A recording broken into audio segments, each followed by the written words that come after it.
KL Rahul అంటే అందరూ specialist batsman అనుకుంటారు. అతడి పేరు చెప్పగానే బ్యూటిఫుల్ ఫ్లిక్స్ అందరికీ గుర్తొస్తాయి. స్టైలిష్ బ్యాటింగ్ తో అందరి మనసులు దోచుకున్నాడతడు. టీమిండియా బ్యాటింగ్ యూనిట్ లో కీలకంగా మారిన రాహుల్ ఐపీఎల్లో లక్నో సూపర్ జైంట్స్ కు కెప్టెన్ గాను ఆకట్టుకుంటున్నాడు. స్వతహా కీపర్ కూడా అయిన ఈ star player one day world cup లో ఆ రోల్ ను సమర్థవంతంగా పోషించాడు.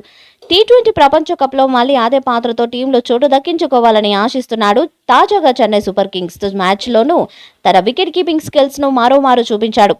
సూపర్ మ్యాన్ క్యాచ్ తో అందరినీ ఆశ్చర్యపరిచాడు కేఎల్ రాహుల్. సిఎస్కేతో జరుగుతున్న మ్యాచ్లో ఓపెనర్ అజింక్య రహానే ఒక పరుగు ఇచ్చిన క్యాచ్ ను అద్భుతంగా అందుకున్నాడు. మ్యాట్ హెన్రీ వేసిన బంతి హాఫ్ వికెట్ మీద పడి వస్తుండగా దాన్ని కవర్స్ లోకి బౌండరీగా తరలిద్దామని రహానే భావించాడు. అయితే బాల్ సరిగ్గా కనెక్ట్ కాలేదు.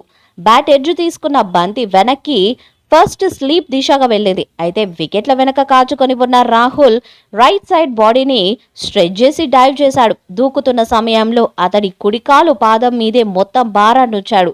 దీన్ని చూసి బ్యాటర్ రహానేతో పాటు లక్నో టీం కూడా షాక్ అయింది. అతడి క్యాచ్ వీడియో నెట్టింట వైరల్ అవుతుంది. చెన్నై సూపర్ కింగ్స్ తో జరిగిన మ్యాచ్లో లక్నో సూపర్ జైంట్స్ ఘన విజయాన్ని సాధించింది. 211 పరుగుల లక్ష్యాన్ని కేవలం 4 వికెట్లు కోల్పోయి ఛేదించింది. లక్నో బ్యాటింగ్ లో స్టోయిని సెంచరీ సాధించడంతో లక్నో గెలుపొందింది. ఒకానొక సమయంలో మ్యాచ్ చెన్నై వైపు ఉన్నప్పటికీ సిఎస్కే బౌలర్లపై స్టోయినిస్ విరుచుకుపడ్డాడు. 63 బంతుల్లో 124 పరుగులు చేసి అజేయంగా మ్యాచ్ను గెలిపించాడు. అతని ఇన్నింగ్స్ లో 6 సిక్స్లు 13 ఫోర్లున్నాయి. లక్నో బ్యాటింగ్ లో చివర్లో దీపక్ కూడా కేవలం 6 బంతులు 17 పరుగులు చేసి జట్టు విజయం సాధించడంలో కీలక పాత్రను పోషించాడు.